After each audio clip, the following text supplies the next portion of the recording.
시청자 여러분 안녕하십니까? VOA 뉴스투데이 시작합니다. 미국 국방부가 러시아에 파병된 북한군이 쿠르스크에서 벌이는 공격이 별로 효과가 없다고 평가했습니다. 또 추가 파병 가능성을 배제할 수 없다고 밝혔는데 전문가들은 북한이 파병의 대가로 러시아로부터 많은 금전적 보상을 받고 있을 것이라고 지적했습니다. 첫 소식 조은정 기자가 보도합니다. 사브리나 싱 미국 국방부 부대변인은 30일 온라인 브리핑에서 러시아 쿠르스크에서 우크라이나군과 교전 중인 북한군에게 많은 사상자가 발생했다는 점을 거듭 확인했습니다. 싱 부대변인은 최근 백악관이 쿠르스크 지역에서 약 1,000명의 북한 군인이 사망하거나 부상당했다고 발표한 사실을 상기하면서 국방부의 평가도 마찬가지라고 말했습니다. 이어 우리가 지금 보고 있는 것은 북한군이 쿠르스크 지역에서 벌이고 있는 공격이 그만큼 효과적이지 않다는 것을 증명하고 있다는 사실이라고 말했습니다. 그러면서 북한군의 대규모 사상자가 발생한 사실을 거론했습니다. 싱 부대변인은 또 이날 북한이 약 12,000명의 병력을 파견했다는 기존 평가를 재확인했습니다. 싱 부대변인은 이는 분명 북한과 러시아 간 동맹의 심화라고 평가하면서 더 많은 병력이 파견되고 있다고 말할 수는 없지만 그렇다고 해서 앞으로 더 많은 병력을 파견하지 않을 것이라는 의미는 아니라고 말해 추가 파병 가능성도 있음을 시사했습니다. 이에 대해 미국의 전문가들은 북한이 파병의 대가로 러시아로부터 여러 지원을 받을 것이라는 점을 지적했습니다. 로버트 매닝 스팀슨 센터 선임 연구원은 30일 VOA와 통화에서 북한이 파병 대가로 러시아로부터 많은 금전적 보상을 받고 있을 것이라고 말했습니다. They have a new partner in Russia that is providing them with amounts of cash. We don't know the details, but I suspect there is a large number of cash for each soldier. 시드니 사일러 전 국가정보위원회 북한 담당 국가정보분석관도 30일 VOA와 통화에서 김정은 위원장이 러시아와의 관계 심화로 큰 혜택을 보고 있다고 말했습니다. Russia's relationship is so beneficial to Kim. He's getting hard currency out of it. He's getting necessary technologies and materials. He's gaining diplomatic recognition. He's advancing the logic that there's this new alternative to the liberal world order, that North Korea can seek out a path to survival, dealing with countries who don't talk about his nuclear program or don't talk about sanctions. So everything is trending well in Kim Jong-un's direction. 사일러 전 분석관은 그러나 미국의 도널드 트럼프 대통령 당선인이 블라디미르 푸틴 러시아 대통령과의 협상에서 북러 협력을 축소하거나 중단시킬 수도 있다며 이때 북한은 다시 고립으로 돌아가거나 미국에 접근하려 시도할 수 있다고 관측했습니다.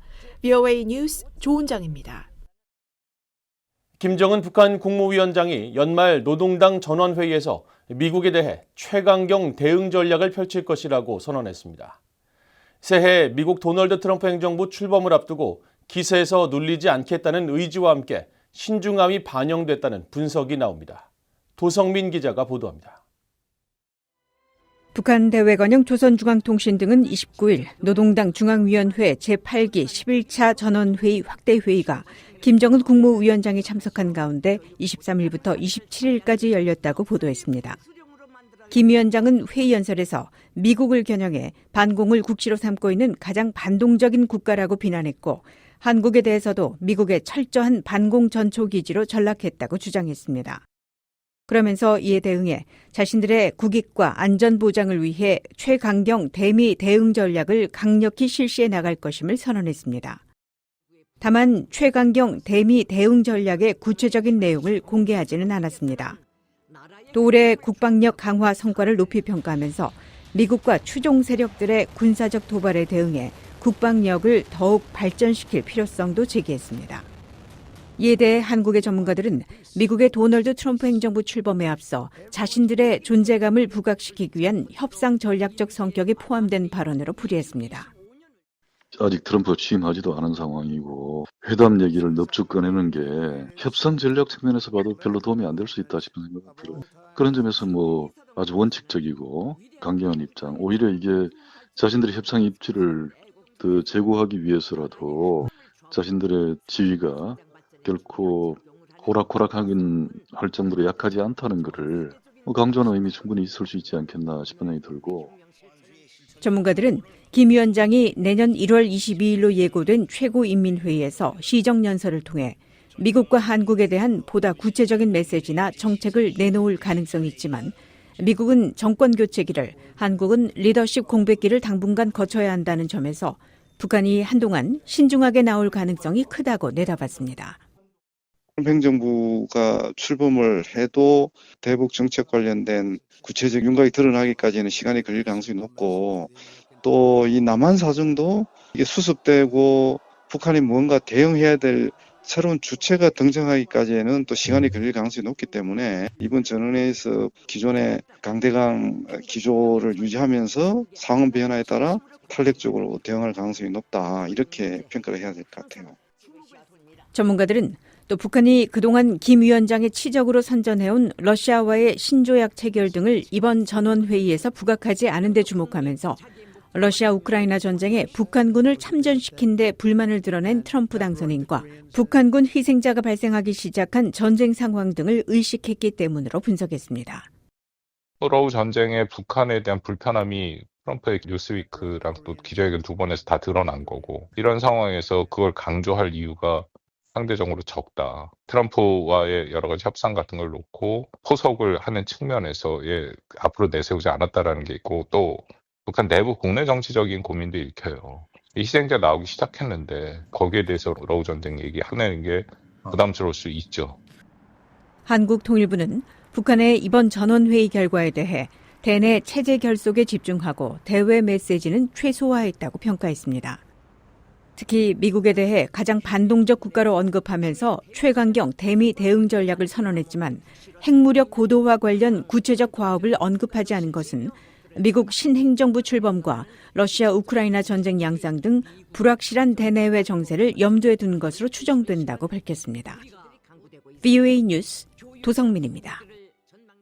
미한 양국이 한국의 비상계엄 사태의 여파로 연기됐던 미한 핵협의 그룹 NCG 회의를 다음 달 개최할 예정이라고 한국 국방부가 밝혔습니다. 한국 국방부는 29일 보도자료를 통해 미한 양국이 다음 달 10일 워싱턴에서 제4차 NCG 회의를 개최할 예정이라고 밝히고 카라 아베크롬비 미국 국방부 정책부차관 대행과 조창래 한국 국방부 국방정책실장이 공동 주관할 것이라고 전했습니다. 양측은 이번 회의에서 북한 핵 위기 시 대응 지침을 담은 미한 한반도 핵억제 핵작전 지침 관련 진전 사항을 점검할 예정이며 특히 보안과 정보 공유 절차, 위기 및 유사시 핵협의와 전략적 소통, 전용 보안 통신 체계 구축, 핵 전략 기획, 핵 재래식 통합, 시뮬레이션 훈련과 전략적 메시지 발신 등을 점검한다는 계획입니다. NCG는 미한 일체형 확장 억제 강화 방안을 논의하기 위한 양자 간 고위급 상설 협의체로 지난해 4월 미한 정상회담에서 채택된 워싱턴 선언에 따라 출범한 바 있으며 앞서 미한 양국은 지난 4일 워싱턴에서 제4차 NCG 회의를 개최하기로 합의했었지만 한국의 비상계엄 사태 여파로 이를 연기한 바 있습니다. 유럽 안보협력기구 OSCE의 의장국으로 구성된 의사결정기구가 북한군의 러시아 파병과 그에 따른 긴장 고조에 큰 우려를 나타냈습니다. OSCE 전현직 및 차기 의장국 기구인 OSCE 트로이카는 30일 현 의장국인 몰타와 전 의장국 북마케도니아, 차기 의장국인 핀란드의 공동 명의로 성명을 내고 우크라이나에 대한 러시아의 지속적인 침략이 유럽의 안보를 계속해서 약화시키고 있다고 규탄했습니다. 특히 최근 북한이 러시아에 군대를 파견하고 그로 인해 긴장이 고조되고 있는 상황에 대해 깊은 우려를 표한다고 밝히고 전쟁 문제 해결을 위한 조건을 만들기 위해서 즉각적인 공격 중지가 필수적이라고 강조했습니다.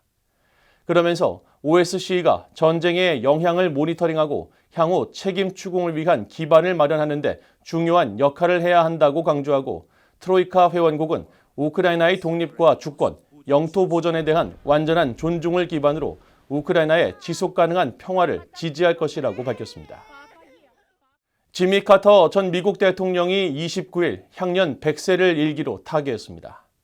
전 세계에서 애도가 이어지고 있는 가운데 전문가들은 그가 퇴임 후였던 1994년 방북을 통해 미국과 북한 간 잠재적 전쟁 위기를 막는 역할을 했다고 평가했습니다.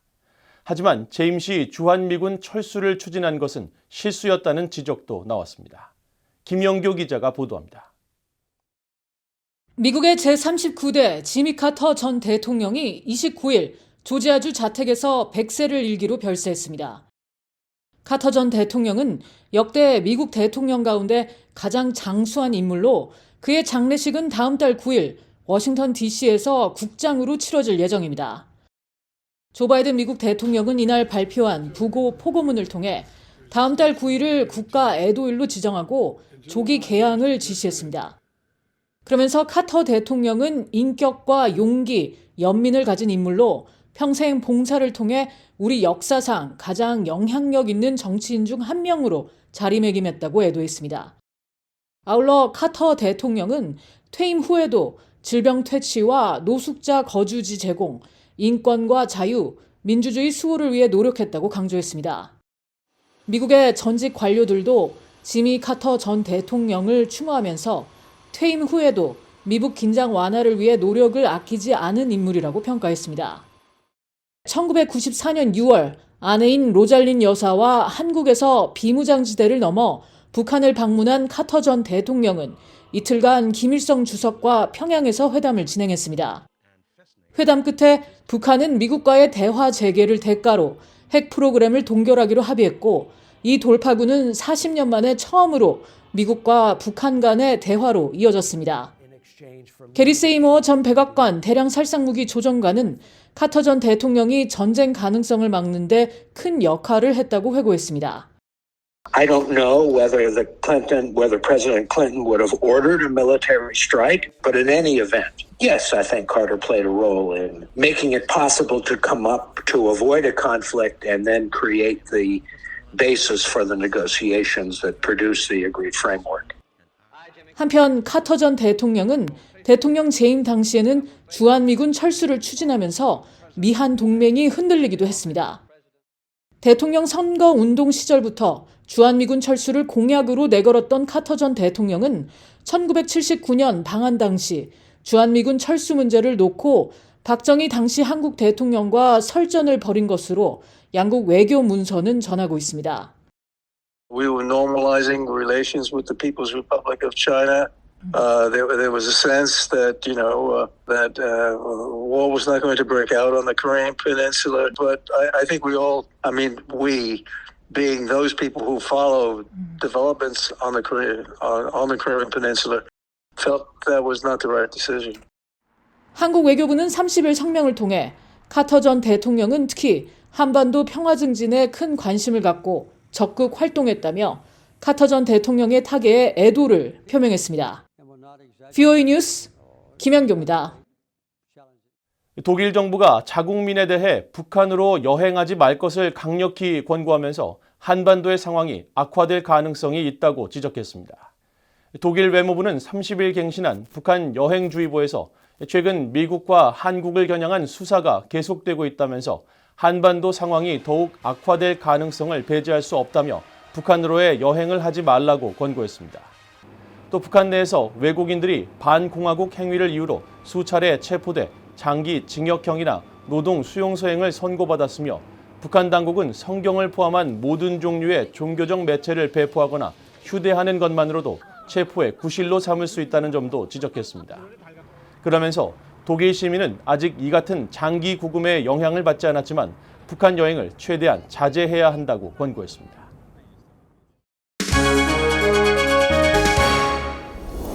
국제뉴스입니다.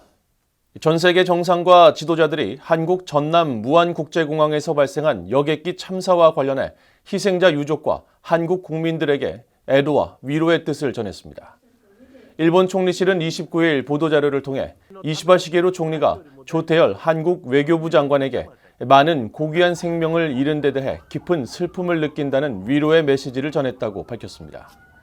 찰스 3세 영국 국왕도 성명을 통해 한국민이 참사를 애도하는 가운데 모든 희생자 가족과 사랑하는 이들을 위해 기도한다고 밝혔고 주한 중국 대사관도 시진핑 중국 국가주석이 중국 정부와 인민을 대표해 희생자에게 깊은 애도의 뜻을 표하고 희생자 가족에게 진심 어린 위로를 전한다고 밝혔다고 말했습니다.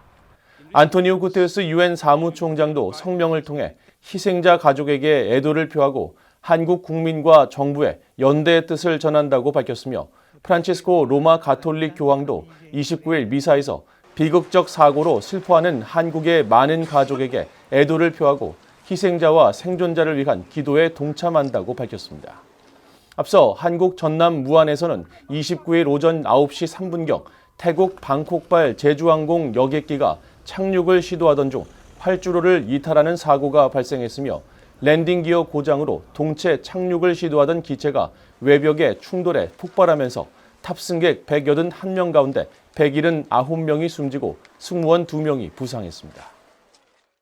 한국 고위공직자 범죄수사처 공수처가 30일 탄핵으로 직무가 정지된 윤석열 대통령에 대한 체포영장을 청구했습니다. 연합뉴스 등 한국 언론에 따르면 공수처는 현지 시각 30일 오전 0시 서울 서부지법에 내란 혐의로 윤 대통령에 대한 체포영장을 청구했으며 윤 대통령에게는 내란 우두머리와 직권남용, 권리행사 방해 혐의가 적용됐습니다. 현직 대통령에 대해 수사기관이 체포영장을 청구한 것은 한국 헌정사상 처음입니다. 공수처는 윤 대통령이 지난 18일과 25일에 이어 사실상 최후 통첩이었던 29일 3차 출석 요구에도 아무 대응 없이 불출석하자 체포영장 청구를 결정했습니다. 한국연합뉴스에 따르면 공수처 관계자는 체포영장은 기간을 정해두고 가는 것이라면서도 집행 시기에 대해서는 지금 단계에서 말할 수 없다고 밝혔습니다. 조 바이든 미국 대통령이 30일 총액 25억 달러 규모의 우크라이나 추가 군수 지원안을 발표했습니다. 우크라이나가 효과적으로 사용하고 있는 즉시 전력과 더불어 장기적인 방공, 포병, 기타 중요 무기 시스템의 공급을 지원하게 될 것이라며 신규 지원안 집행을 공식화했습니다.